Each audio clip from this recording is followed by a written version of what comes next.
I'm here to state how me and the Nmiri Eweilo went on our case.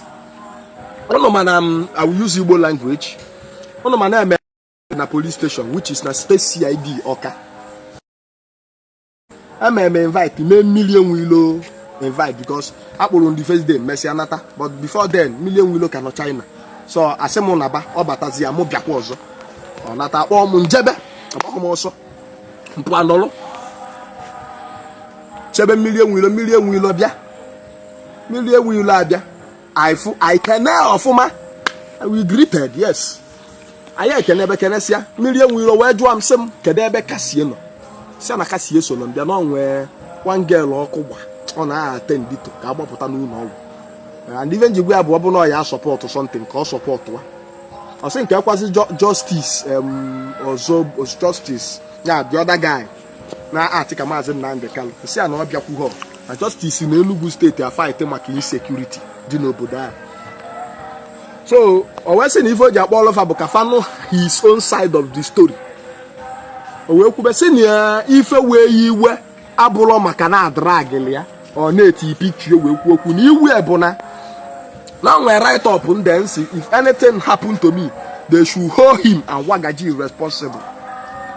No lawyer, be fair for you, send the area. No, you could wear Tobam care, Bulum Kata, Gachi. Cambia Kuaria even cook or happy if a mayor, if a man was so.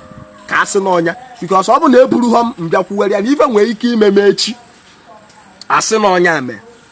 No, Yabu the beware. And again, not Neji are advertising.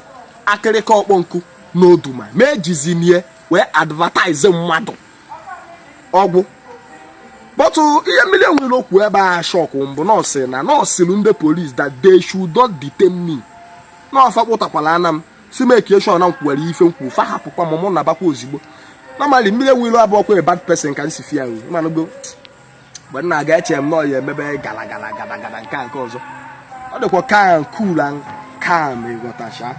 Look at a bad person. Anyway, to cut the long story short, I settled everything. I said, I'm going to the police station for the final settlement and everything. Now I got your Biamon, Biaqua. The Aguamian so what the Amonia make a video or send Amonia me video. Say, I talk, no problem. Fasemu made the video. Only me. That is what I'm doing now. The Yanache World of Bona. According to them, and they fight. And for Bonamem, which is in a fight short on what if I am, nothing will happen to me. Nothing will happen to me. But who needs the Nmiri Eweilo upon it? Who needs the Nmiri Eweilo? Are you getting me? And what if Nmiri Eweilo na Pakwimem? He's not trying to do me anything. But on what if I get mem? On your question, I will never accept that something will happen to me. Nothing will happen to me. Nothing. So again, thanks to State CID Oka, say may God bless una try. And thanks to the IPO that handled the case. I try Chuku Goziege.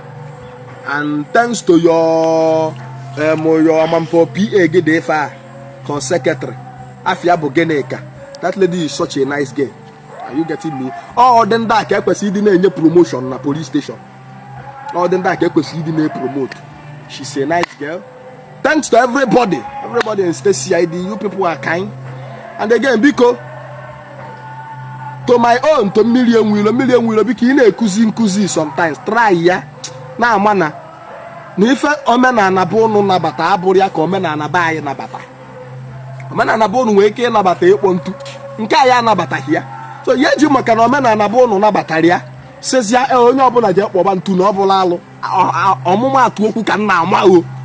And the game amalu na ife obuna bu nso bu alu. Maka maka na ya abu alu kpata eji asori ya nso. Obuna ife abula alu ya aso ya nso. Asizina na nso di iche alu di iche. Asi in my own point of view. Obuna bunu na alu di iche nso di iche na bunu o na bunu. Obula ebe ni generally because as like abia na ide mmiri ada eri eke eri.